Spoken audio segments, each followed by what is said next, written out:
Music and Bell. On a summer morning in 2004, in the quiet valleys of Utah, where the Wasatch Mountains cast long shadows over small towns built on faith and family, a young woman named Lori K. Soares Hacking vanished without a trace. She was 27 years old, 5 weeks expecting her first child, and according to her husband of 5 years, she had simply gone for an early morning jog around Memory Grove Park in Salt Lake City and never returned. Her running shoes were missing. Her car sat in the driveway. Her keys rested on the kitchen counter. By the time the sun climbed over the eastern peaks that Monday morning, search dogs were already tracking scents through the canyon trails. Volunteers were organizing into grid patterns, and a husband was giving tearful interviews about the love of his life who had disappeared into the dawn.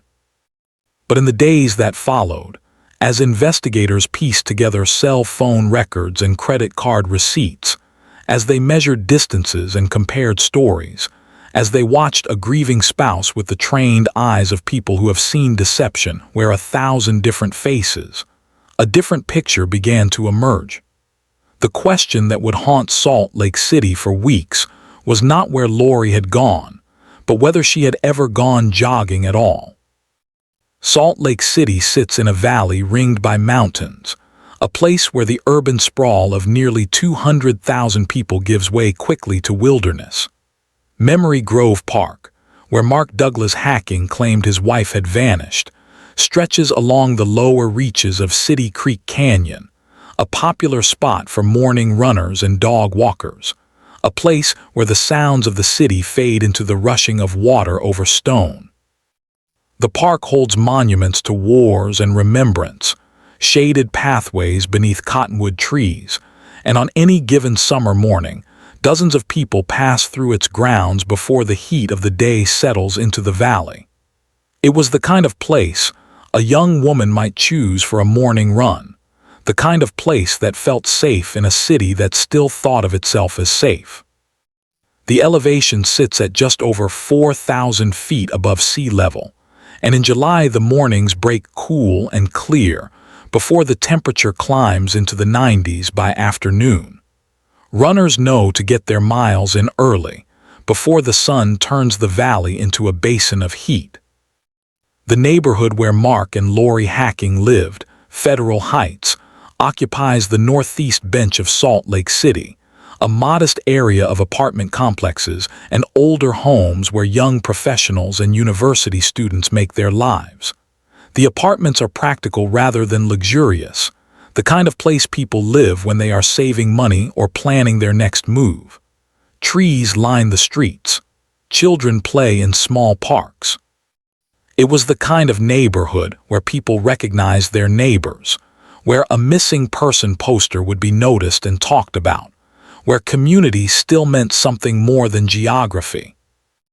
Lori K. Soares had grown up in Orem, a city 30 miles south of Salt Lake, in a family that knew her as bright and determined and full of plans. She had attended Orem High School, where teachers remembered her as diligent and focused. She had met Mark Hacking in 1998 while both were students navigating the particular culture of Utah universities, where marriage often came young and commitment was taken seriously.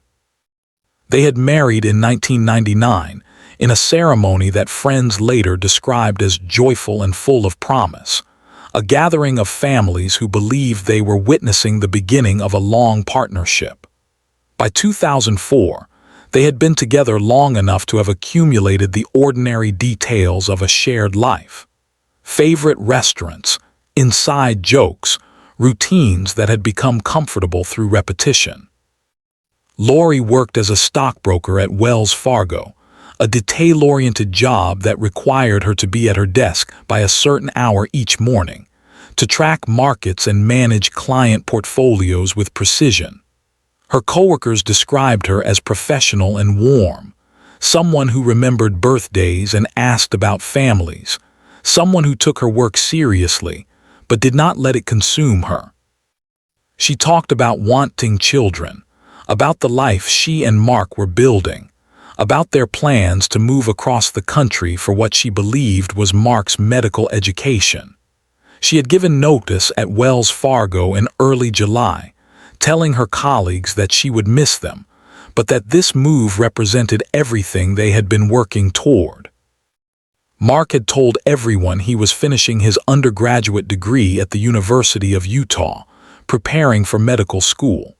He spoke confidently about his acceptance to the University of North Carolina at Chapel Hill, about the program there, about how they had chosen North Carolina after considering several options. He talked about specialties he was considering, about the kind of physician he wanted to become. Friends and family had no reason to doubt these stories. Mark came from a respected family. His father, Douglas Hacking, was a long-time pediatrician in the community, someone whose name carried weight and trust. The expectation was that Mark would follow in those footsteps, that medicine was in his blood and his future. The apartment was already filling with boxes in mid-July.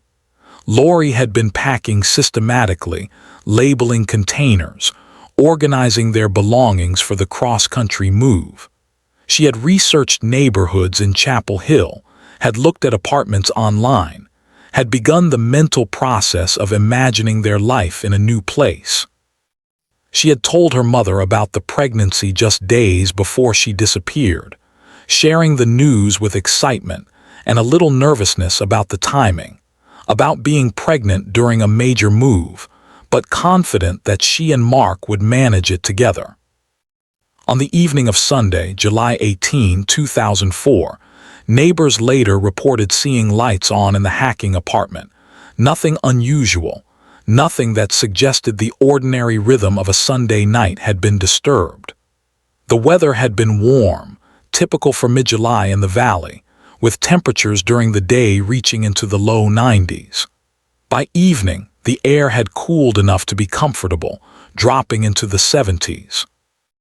A neighbor who lived in the adjacent unit said she had heard no unusual sounds that night, no raised voices, no disturbance of any kind. The building was quiet. Families were settling in for the night. Monday morning would dawn clear and bright, the kind of summer morning that draws runners and cyclists out early before the heat becomes oppressive. According to Mark Hacking's initial account to investigators, Lori had risen around 5:30 in the morning on Monday, July 19. He said she had put on her running clothes, that he had heard her moving around the apartment in that half-awake way you notice someone you live with even when you are not fully conscious yourself. He said she had mentioned going to Memory Grove, that this was her usual route, that she liked the shade and the creek and the relative quiet before the day began. He said he had gone back to sleep after she left, that he had not checked the clock, that he assumed she would be back within an hour as she usually was. He said when he woke later and she had not returned, he began to worry. Clear's throat. He said he had tried calling her cell phone. He said it went straight to voicemail. At approximately 10:15 on Monday morning, July 19, Mark Hacking called the Salt Lake City Police Department to report his wife missing. The call came into dispatch, and the recording would later be analyzed by investigators for tone and content. Mark told the dispatcher that Lori had gone jogging and had not come home. His voice carried what sounded like distress, a tremor that suggested genuine worry. He provided Lori's description: 27 years old, approximately 5 feet 4 inches tall, dark hair, brown eyes, probably wearing running clothes, though he could not remember exactly what. He mentioned that she was expecting a child, that they were preparing to move, that this was completely unlike her. He said she was responsible, that she always kept her phone charged, that she would never just disappear without calling. Officers responded to the apartment at 127 South Lincoln Street and took an initial report. Mark appeared distressed, his voice catching as he described his wife's routine. He showed them a photograph of Lori, a recent picture that captured her smile and the warmth that people mentioned when they talked about her. He walked them through the apartment, pointing out that her purse was there, her keys, her identification, everything except her running shoes and the clothes she would have worn to exercise. He said he had driven to Memory Grove himself before calling police, that he had walked the paths calling her name, that he had seen other joggers and dog walkers but no one who had seen Lori. He said he was terrified something had happened to her. By early afternoon, the search had begun in earnest. Salt Lake City police brought in search and rescue teams who specialized in wilderness recovery, K-9 units trained in tracking human scent, and volunteers who had heard about the missing woman on the midday news and wanted to help. The coordination center was set up at the park entrance. Maps were distributed showing grid patterns. Team leaders organized volunteers into groups, assigning each group a specific area to search. The temperature was climbing. People brought water and sunscreen and hats. The mood was focused and determined, that particular energy that comes when a community mobilizes around a crisis. Memory Grove Park became the center of a massive search operation that would continue for days. The dogs were brought in first, given articles of Lori's clothing to establish her scent. They worked the trails methodically, noses to the ground, handlers watching for any sign of interest or direction. But the dogs picked up no scent trail leading away from the park entrance. They circled and returned to the parking area, unable to find a path that indicated Lori had actually been there that morning. This detail was noted by the K-9 handlers, but not immediately shared with the media or volunteers. It was the first small fracture in the story, the first indication that something about the narrative did not align with the physical evidence. Helicopters clattered overhead throughout Monday afternoon, their rotors echoing off the canyon walls as pilots scanned the terrain with binoculars and cameras. City Creek Canyon extends for miles into the Wasatch Range, and there are dozens of side canyons and gullies where someone could fall or become lost. The helicopter crews flew low over the creek bed, looking for any flash of color that might be clothing, any disturbance in the vegetation that might indicate someone had passed through. They found nothing. Searchers walked shoulder to shoulder through the brush along City Creek, calling Lori's name, listening for any response. They checked beneath bridges, behind boulders, in the dense willows that grew along the water's edge. They examined every drainage pipe, every culvert, every place where someone might have stumbled or been concealed. The work was slow and thorough.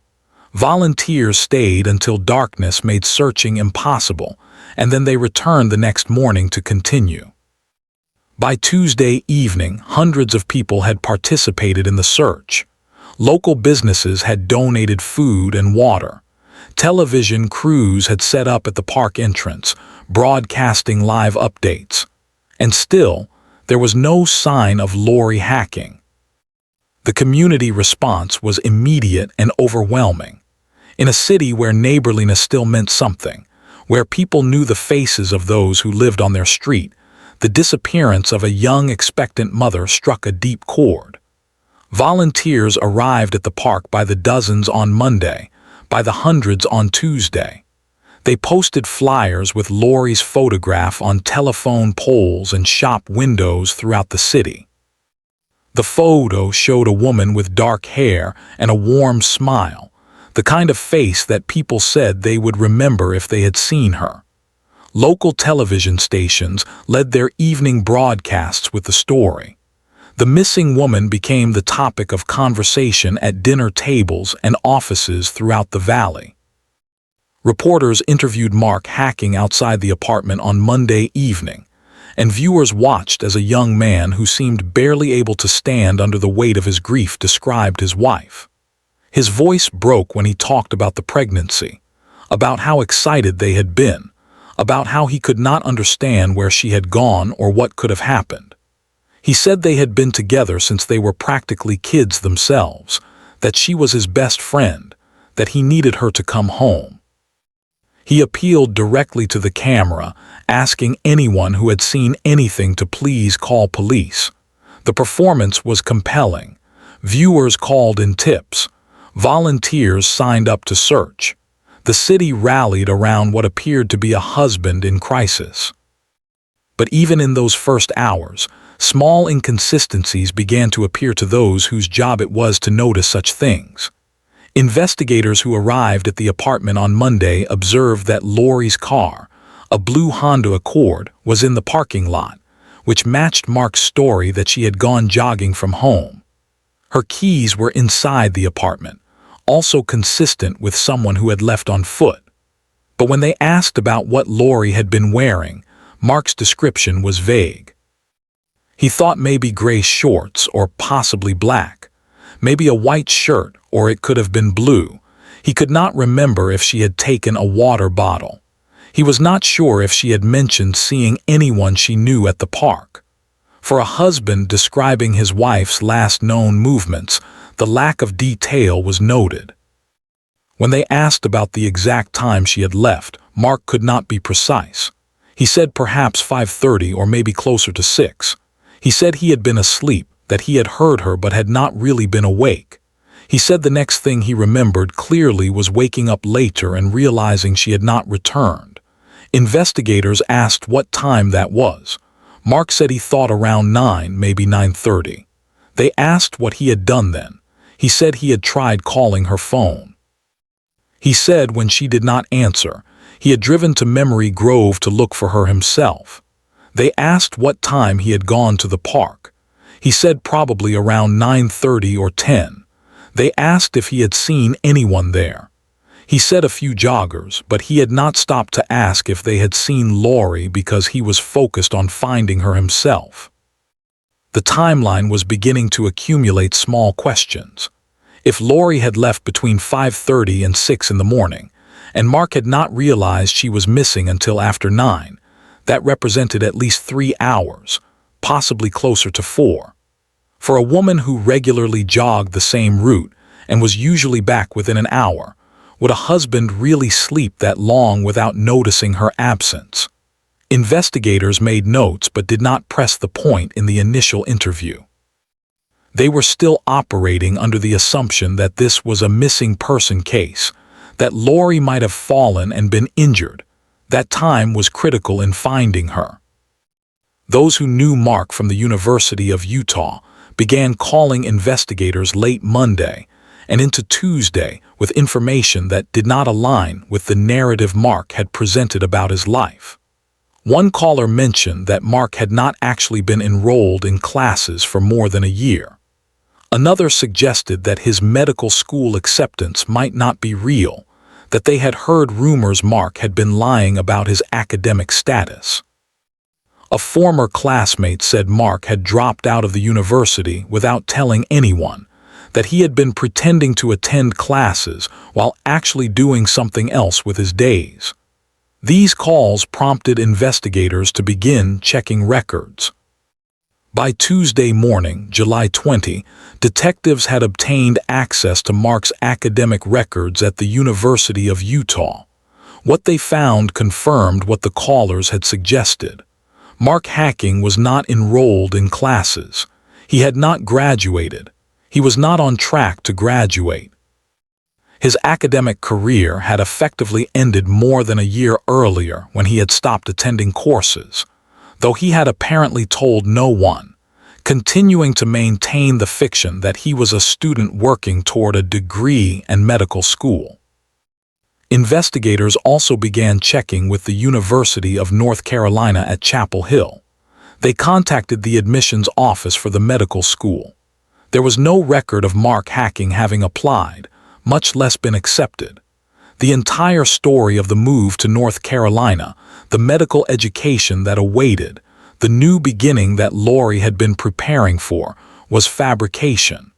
This revelation shifted the entire investigation. The search had expanded beyond Memory Grove by Tuesday afternoon. Investigators had obtained Lori's cell phone records through her service provider and discovered something significant. Her phone had last connected to a cell tower near the apartment at approximately 10:30 on Monday morning, July 19, the same time Mark said he was calling police to report her missing.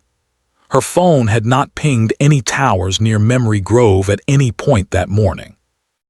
No activity had been registered on the phone during the hours when Mark claimed Lori had gone jogging. The phone had been at or near the apartment all morning. This technical evidence was critical. Cell phones connect to the nearest tower when they are powered on or when calls or data transmission occur. If Lori had been at Memory Grove any time that morning, her phone should have connected to one of the towers that serviced that area of the city. The fact that it had only connected to the tower near the apartment suggested she had never left the vicinity of her home. Either her phone had remained at the apartment while she jogged without it, which would be unusual for someone running alone in a park, or Lori herself had never left the apartment. Investigators began canvassing Memory Grove more systematically on Tuesday, interviewing everyone who had been at the park during the morning hours when Lori supposedly went jogging. They found several regular morning exercisers, people who were at the park every day at the same time, following the same routes. These individuals were valuable witnesses because they knew what was normal for that place and time. A man who ran through Memory Grove every morning at 6 said he had seen no one matching Lori's description. A woman who walked her dogs there between 5:30 and 6:30 each day said she had not seen her. An elderly couple who sat on a bench near the creek every morning said they had noticed no one fitting the description that had been circulated. No one who had been at the park during the early morning hours reported seeing a woman matching Lori's description. No one had seen someone who appeared to be in distress or lost. No one had noticed anything unusual at all.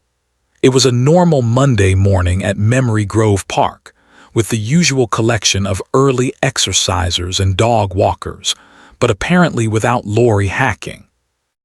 The absence of witnesses was striking given how many people used the park during those hours, and how recognizable Lori would have been from her photograph. Deputies who interviewed Mark on Tuesday noted his demeanor in their reports with more detail this time. He was cooperative, they wrote, answering all questions without hesitation and maintaining eye contact. But there was something about his affect that seemed incongruent with the situation. He cried, but the tears seemed to come and go in a way that felt performative rather than organic. He expressed appropriate concern for his wife and unborn child, using the right words and making the right gestures, but when pressed for specific details about Lori's habits, her roots, her friends, her daily life, his answers remained oddly general. For someone who had been with Lori for nearly 6 years, who lived with her and shared a life with her, Mark seemed to know curiously little about the specifics of her existence. Those who knew him said he had always been a storyteller, someone who embellished, someone who wanted to impress people with tales of accomplishments and plans. He had talked about medical school for years, about his acceptance and his future as a physician, about following in his father's footsteps. The revelation that none of it was true cast his entire persona in a different light. Now investigators wondered what else might have been a story, what other parts of the life he presented to the world might be fiction. On Wednesday, July 21, 3 days after Lori's disappearance, investigators executed a search warrant on the hacking apartment at 127 South Lincoln Street. The warrant was based on the accumulating evidence that suggested Lori might never have left the apartment, that something might have happened to her there, that the husband who was grieving so publicly might know more than he was saying. The search team arrived early in the morning with evidence collection equipment, cameras, and a plan to process every room methodically. They were looking for anything that might indicate where Lori had gone or what had happened to her. What they found instead were signs of a life built on fabrications and evidence of recent, unusual activity. There was no acceptance letter from the University of North Carolina Medical School anywhere in the apartment. There were no enrollment documents, no correspondence from the university, no evidence that supported the story Mark had been telling for months. Lori's coworkers had already told investigators that she had been excited about the move, that she had talked about it constantly, that she had given notice at her job specifically because of Mark's medical school acceptance. She had clearly believed the story completely, had reorganized her entire life around what turned out to be a lie. The physical evidence from the apartment would prove even more revealing. Investigators noticed a new mattress in the bedroom, still in plastic wrapping from the store, sitting next to the bed where Mark said he and Lori had slept. The mattress was a standard queen size, the kind sold at any furniture store. When asked about it during a follow-up interview later that day, Mark said they had purchased it for the move, that they were going to take it to North Carolina with them. But the receipt found in the apartment told a different story. The receipt was from a furniture store on South State Street.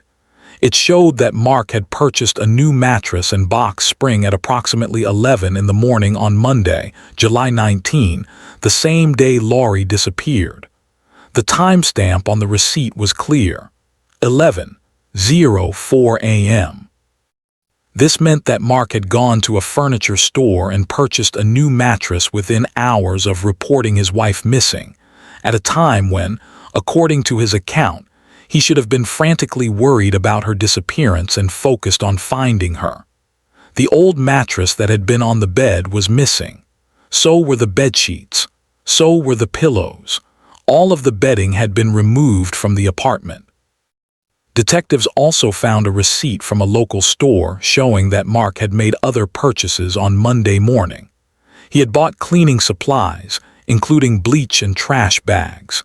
He had bought these items at approximately 8:30 in the morning, before he claimed to have realized Lori was missing, before he said he had driven to Memory Grove to search for her, and long before he called police at 10:15. The timeline was collapsing. The story Mark had told was fracturing under the weight of documented evidence.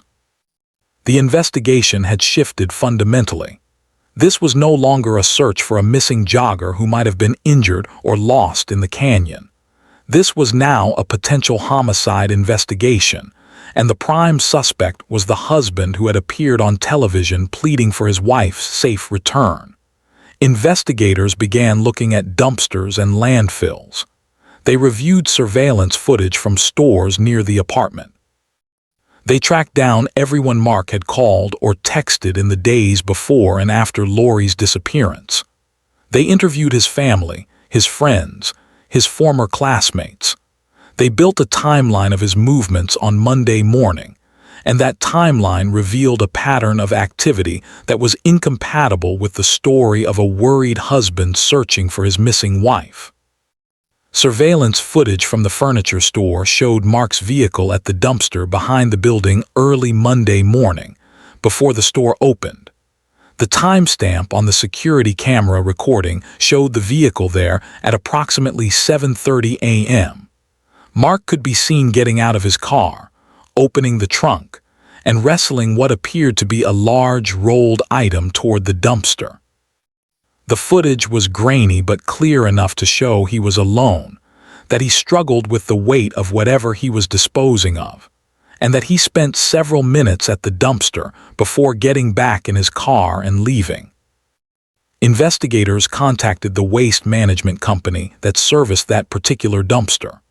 They learned that the contents had been collected Monday afternoon and transported to the Salt Lake Valley landfill, a facility that processed thousands of tons of garbage every day. The landfill was massive, covering hundreds of acres, with refuse piled in sections based on when it arrived. The garbage from that particular dumpster would have been buried under tons of additional waste by Wednesday. Searching it would be a monumental task, but investigators knew they might have no choice. They also reviewed surveillance footage from the store where Mark had purchased the cleaning supplies. The footage showed him at the checkout counter at 8:27 on Monday morning. He appeared calm, not distressed. He made small talk with the cashier. He paid with a credit card, took his receipt, and left. This was not the behavior of a man whose wife had gone missing during a morning jog. This was the behavior of someone running errands, someone following a plan. The searches of Memory Grove continued through the week, even as investigators began to focus their attention elsewhere. Volunteers walked through the foothills east of the city, checked abandoned buildings, followed every tip called in to the police hotline. More than 1,000 people participated over the course of several days. They combed through terrain that ranged from manicured park trails to rugged wilderness. They found nothing that suggested Lori had ever been there. Mark continued to appear at press conferences, continued to plead for information, continued to insist that someone must have taken his wife. On Tuesday, he had appeared alongside members of Lori's family at a press event where her parents made an emotional appeal for any information about their daughter. Mark stood next to them, his face showing what appeared to be deep anguish. He put his arm around Lori's mother at one point, a gesture that seemed supportive and appropriate. Lori's family, at that point, still believed Mark was as much a victim of the situation as they were, still trusted that he was telling the truth about what had happened that Monday morning. But behind the scenes, investigators were building a timeline that told a different story entirely. They had the cell phone records showing Lori's phone never left the apartment area. They had the surveillance footage showing Mark at the dumpster before the store opened. They had the receipt for the cleaning supplies purchased before he claimed to know Lori was missing. They had the receipt for the new mattress purchased hours after he reported her disappearance. They had the absence of the old mattress, the bedding, and any other items that might have contained evidence. And they had the lies about medical school, about graduation, about the future that was supposed to begin in North Carolina. Each piece of evidence individually might be explained away, but together they formed a picture of premeditation and cover-up. On Thursday, July 22, Mark Hacking's father, Douglas Hacking, released a statement through the family's attorney. The statement acknowledged that Mark had been untruthful about his academic status and medical school acceptance. It expressed deep regret for this deception and apologized to everyone who had been affected by the lies. But the statement also insisted that Mark loved Lori deeply, that he would never harm her, that the family believed he was innocent of any wrongdoing related to her disappearance. The statement concluded by announcing that Mark had voluntarily checked himself into a psychiatric facility for evaluation and treatment. The family asked for privacy and prayers during this difficult time. The community, which had rallied around the young husband just days before, now found itself divided. The revelation about the lies had shaken people's confidence in Mark's account of events. Some believed Mark was a troubled young man who had made mistakes but was innocent of anything worse. These individuals pointed to his family's reputation, to the years he and Lori had been together, to the lack of any history of violence. They argued that lying about school was not the same as harming one's spouse, that the two things should not be conflated. Others, watching the evidence accumulate, had already reached a darker conclusion. They saw the pattern of deception, the suspicious timing of purchases and activities, the absence of any evidence that Lori had actually gone jogging, and they believed the answer was obvious even if it was not yet proven. By the end of the first week, the massive volunteer searches had slowed significantly. The dogs had found nothing in Memory Grove or the surrounding canyons. The helicopters had spotted nothing from the air. The tips that came in from the public led nowhere productive. Lori Hacking's face remained on flyers throughout the city, posted in store windows and on community bulletin boards, but the initial urgency had given way to a grim waiting. The case had not been officially classified as a homicide investigation, but investigators were no longer searching for a living person. They were searching for evidence, for a body, for proof of what they increasingly believed had happened in the early morning hours of July 19 in a modest apartment in Federal Heights. Those who have watched a case go cold understand that particular silence, the way hope curdles into something harder and more patient. The case was not closed, but it had entered a new phase, one where answers would come not from searching the canyons but from reconstructing the hours before Lori vanished, and from the man who had last seen her alive. Mark remained in the psychiatric facility, unavailable for further questioning, protected by doctors who said he was not stable enough for interviews. His attorney made it clear that Mark would not be speaking to investigators without counsel present, and without assurances about his mental health treatment. The weeks that followed July 19 were among the most intense in recent memory for the Salt Lake City Police Department's Homicide Division. Detectives worked around the clock building their case. They interviewed more than 100 people who knew Mark and Lori. They collected financial records, phone records, computer records. They reconstructed Mark's movements in the days before Lori disappeared. And what they found was a pattern of research and preparation that suggested what had happened was not a spontaneous act, but something that had been contemplated and planned. Computer forensic analysts examined the hard drive from the laptop in the hacking apartment. They found that in the week before Lori's disappearance, someone using that computer had conducted internet searches for information about the Salt Lake Valley landfill. The searches included queries about the landfill's location, its hours of operation, and how waste was processed there. Someone had researched how garbage trucks worked, how often dumpsters were emptied, and where refuse ended up. The searches had been conducted late at night, during hours when Lori would likely have been asleep. The analysts also found that browsing history had been deleted from the computer on the morning of July 19. The deletion had occurred at approximately 8 in the morning, around the same time Mark was purchasing cleaning supplies. Deleting browsing history is not inherently suspicious, but the timing was notable. Combined with the searches about the landfill, it suggested someone had been attempting to cover digital tracks. Investigators also discovered that Mark had called the furniture store on Sunday evening, July 18, the night before Lori disappeared. He had asked about their hours when they opened, whether they had mattresses in stock for immediate purchase. The employee who had taken the call remembered it because it was unusual for someone to call on a Sunday evening asking about mattresses. The employee had told Mark they opened at 10 on Monday morning, and that yes, they had queen-sized mattresses available.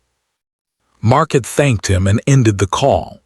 This phone call, made the night before Lori disappeared, suggested advanced planning. 4 weeks after Lori disappeared, in mid-August 2004, the break in the case that investigators had been working toward finally came. Workers at the Salt Lake Valley landfill reported finding what appeared to be human remains among the refuse that had been brought in from dumpsters in the Federal Heights area during the week of July 19. The discovery was made by an equipment operator who had noticed something while moving garbage in one of the sections of the landfill. The operator stopped work immediately and notified supervisors, who called police. The scene at the landfill was challenging. The remains were badly decomposed, having been exposed to summer heat and the weight of thousands of tons of garbage. They were partially buried and had been compacted by heavy machinery. Recovery required careful excavation by forensic teams working in protective equipment. The location was significant because it matched the disposal pattern from the dumpster where Mark had been seen on surveillance footage. Garbage from that location had been documented as being transported to this specific section of the landfill on Monday afternoon, July 19. The remains were transported to the state medical examiner's office for analysis. Identification would require dental records because of the condition of the body. Investigators contacted Lori's dentist and obtained her dental records for comparison. The examination took several days, but eventually the medical examiner was able to make a positive identification. The remains found at the landfill were those of Lori K. Soares Hacking. She had been located not in the mountains where hundreds of volunteers had searched, but in a landfill discarded like refuse, exactly where the surveillance footage and circumstantial evidence had suggested she would be. The medical examiner determined that Lori had been the victim of homicide. The exact cause could not be determined with certainty due to the condition of the remains and the effects of decomposition and compaction. However, the pathologist noted evidence consistent with trauma. The examination also confirmed that Lori had been approximately 5 weeks pregnant at the time of her passing. Both Lori and her unborn child were gone. Their lives ended together in a way that would never be fully understood, but that investigators believed they could now prove. On August 2, 2004, Mark Douglas Hacking was arrested and charged with first-degree felony homicide in connection with the ending of his wife's life. He was in the psychiatric facility at the University of Utah Hospital when detectives arrived with the arrest warrant. According to those who witnessed the arrest, Mark was calm, almost relieved. He did not ask what he was being charged with. He did not protest his innocence. He did not demand to speak with an attorney. He simply nodded when told he was under arrest for homicide and allowed himself to be taken into custody. His lack of surprise or resistance was noted by everyone present. The arrest made national news within hours. The story had every element that draws public attention and media coverage.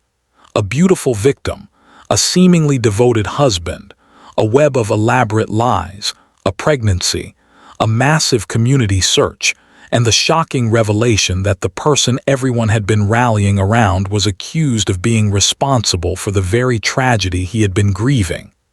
Cable news networks picked up the story. Newspaper headlines across the country featured Lori's photograph and the details of the arrest. The case became a topic of conversation far beyond Utah, a cautionary tale about trusting appearances and the dangers that can lurk behind the most ordinary facades. The body found at the landfill was confirmed through dental records to be Lori K. Soares Hacking. The medical examiner determined that she had been the victim of homicide, though the condition of the remains made determining an exact method impossible. What investigators believed, based on all the evidence they had gathered, was that Mark had taken his wife's life in their apartment during the early morning hours of Monday, July 19, likely while she slept. They believed he had then disposed of her body in the dumpster behind the furniture store, knowing that the contents would be taken to the landfill where she would be buried under tons of garbage and likely never found. The theory was that Mark had then returned to the apartment, purchased a new mattress to replace the one that would have held evidence, disposed of all the bedding and other items that might contain biological evidence, and only then called police to report Lori missing, creating the elaborate fiction of a morning jog from which she never returned. Every action suggested planning and deliberation, a systematic cover-up designed to create a false narrative while eliminating physical evidence. The months that followed the arrest brought more revelations as investigators continued piecing together the full scope of Mark's deception and the events of that July morning. They learned that Mark had been living a completely fabricated life for more than a year, leaving the apartment each day as if going to classes when in fact he was spending his days in various places around the city, maintaining the appearance of being a student while having no actual academic commitments. He had created fake email accounts to send himself correspondence that appeared to be from university officials. He had forged documents.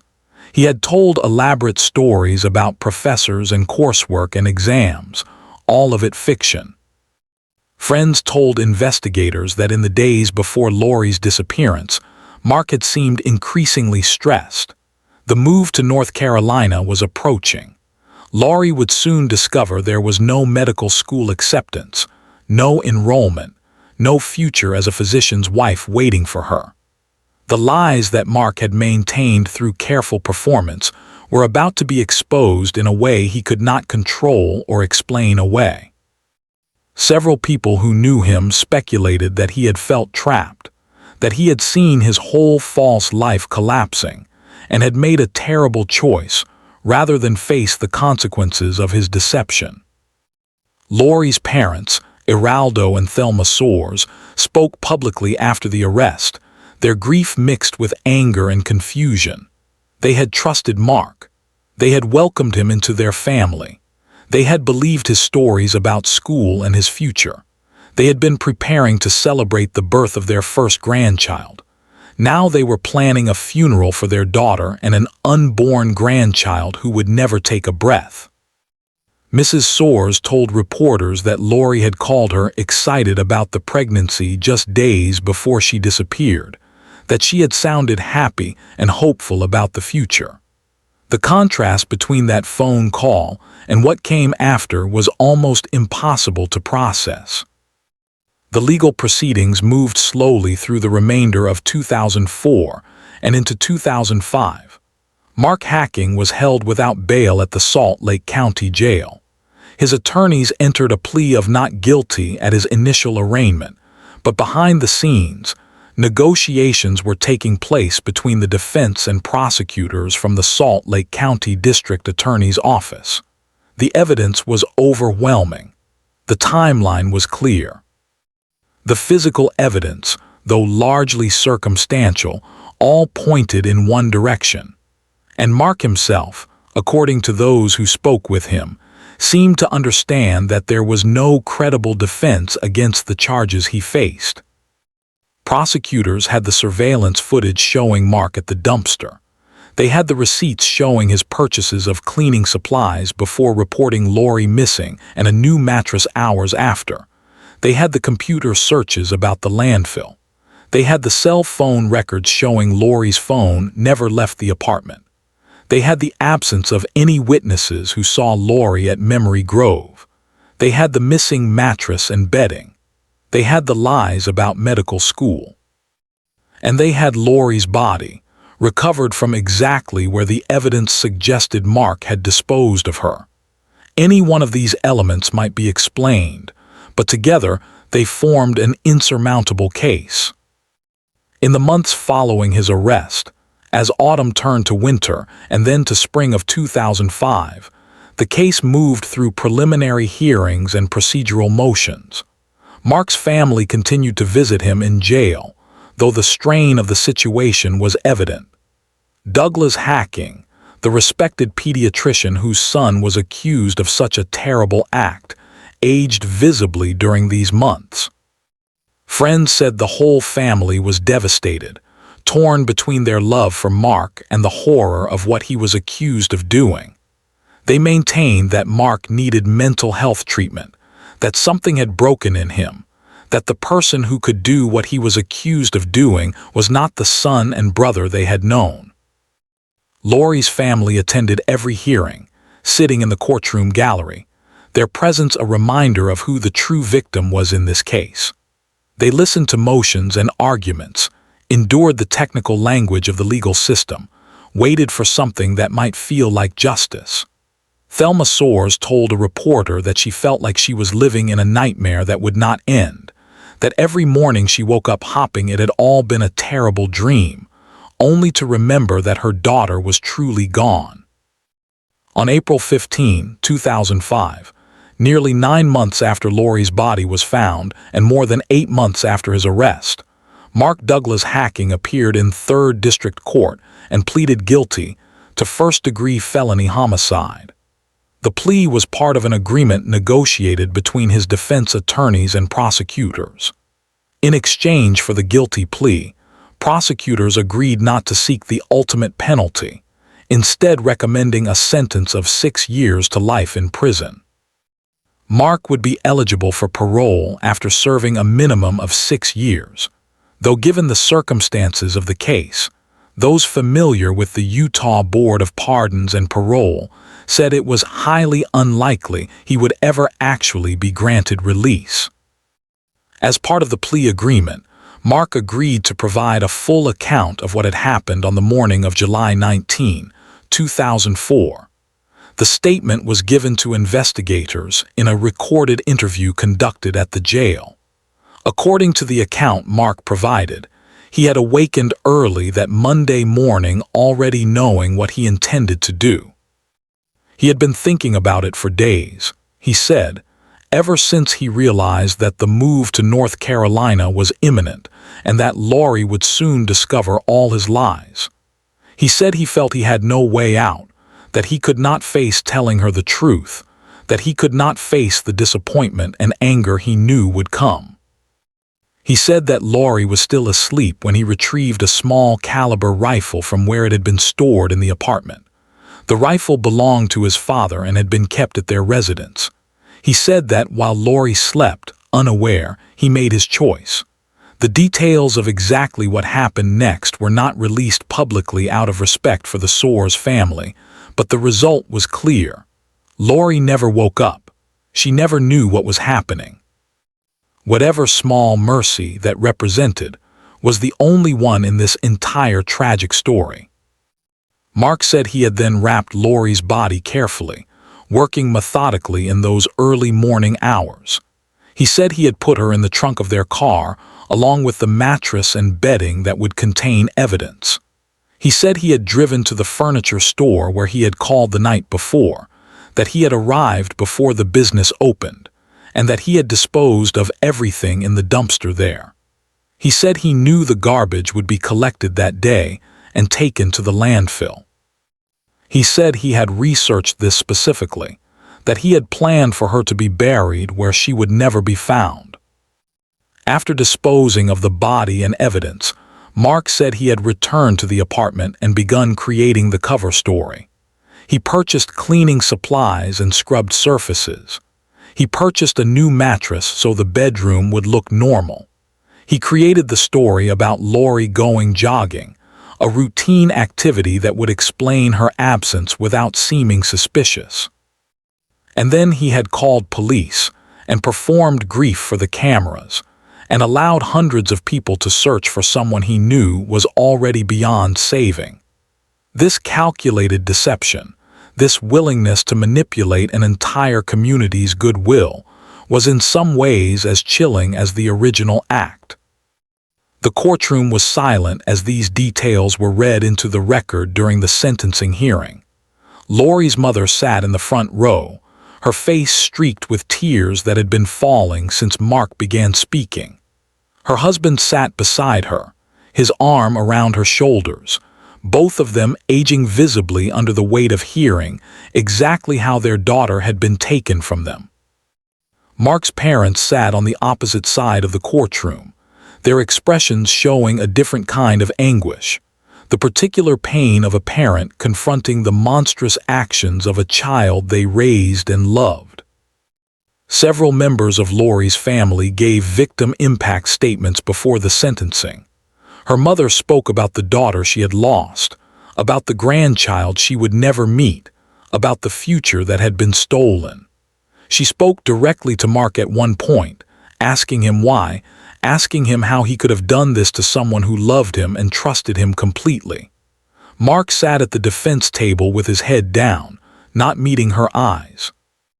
Her father spoke about forgiveness being something he wanted to find but could not yet access, about living every day with the knowledge that his daughter's final moments were spent in the care of someone who betrayed that trust in the worst possible way. Judge Denise Lindbergh, who presided over the case, accepted the plea agreement and sentenced Mark Douglas Hacking to 6 years to life in prison. Before imposing the sentence, she spoke about the severity of the crime, about the betrayal of trust, about the taking of 2 lives because Lori was carrying a child. She noted that while Mark would be eligible for parole, the Board of Pardons would consider the calculated nature of his actions, the lies and cover-up that followed, and the impact on the victim's family. She said she hoped the plea and sentence would provide some measure of closure for the Soares family, though she acknowledged that nothing could truly compensate for their loss.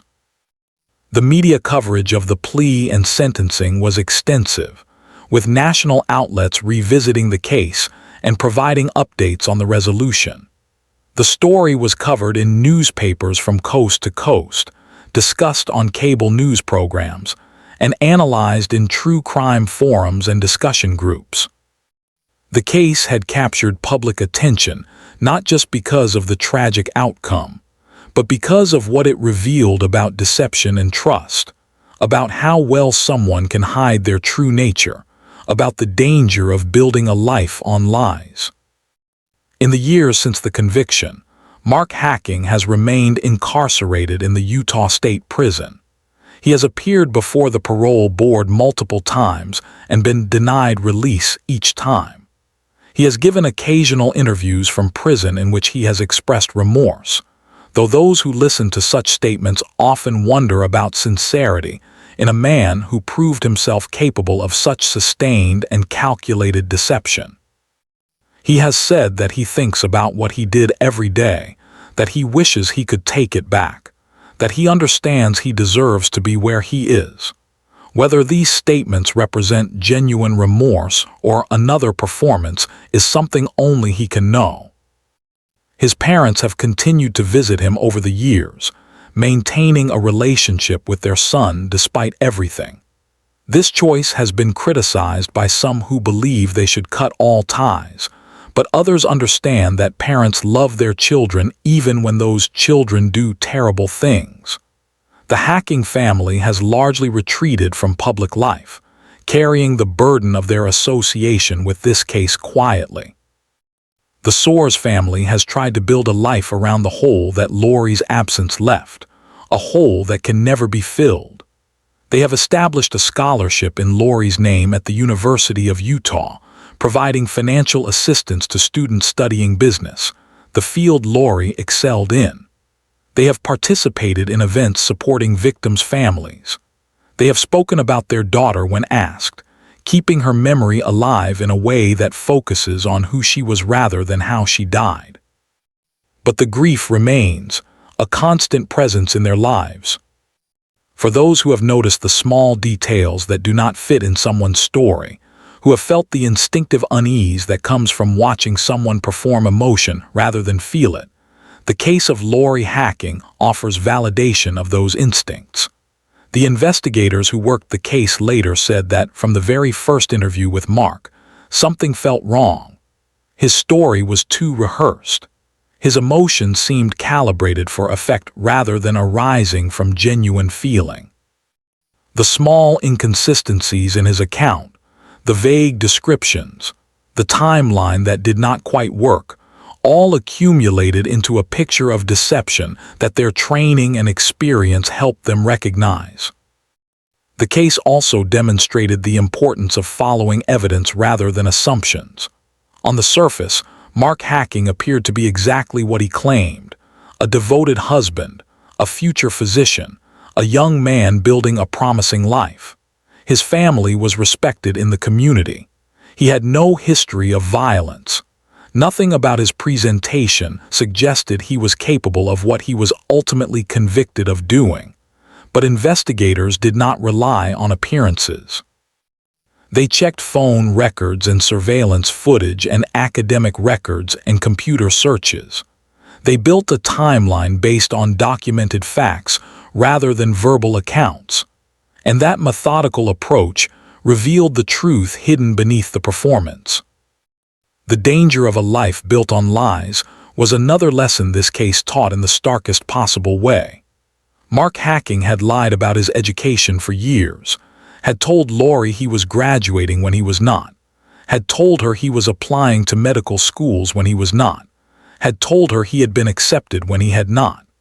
He had maintained this elaborate fiction through constant effort, creating fake emails and documents, telling detailed stories about coursework and professors and exams. But lies require more lies to sustain them, and eventually the whole structure becomes unsustainable.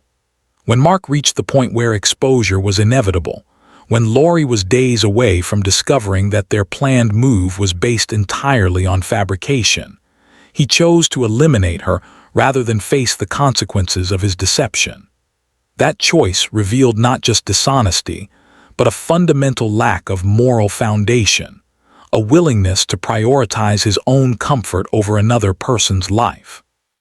For those who worked to find Lori, who walked through summer heat searching the canyons, who posted flyers and organized vigils, the resolution brought complicated feelings. They had been part of a massive community effort, but that effort had been based on a false premise. They had been searching for someone who was already gone, manipulated by the person who should have been protecting her. Some of the volunteers said they felt used and angry when they learned the truth. Others said they were simply sad that their good intentions had been exploited. But most said they would search again if called upon, because the alternative, doing nothing when someone is reported missing, is worse than the possibility of being deceived. The case changed protocols within the Salt Lake City Police Department and other law enforcement agencies that studied it. The immediate scrutiny of a reporting spouse's timeline and behavior became more intense. The phrase that became common among investigators was simple but powerful: trust but verify. Mark Hacking had counted on being believed, on his performance of grief being accepted at face value, on investigators assuming a husband would not harm his pregnant wife. He had not counted on detectives who watched carefully and asked specific questions, and noticed when answers did not align with physical evidence. That professional skepticism, that willingness to pursue truth even when it meant suspecting someone who appeared devastated, was what ultimately led to justice in this case. If this story mattered to you, subscribe and hit the bell. Share the episode. Someone somewhere may still be waiting to be heard.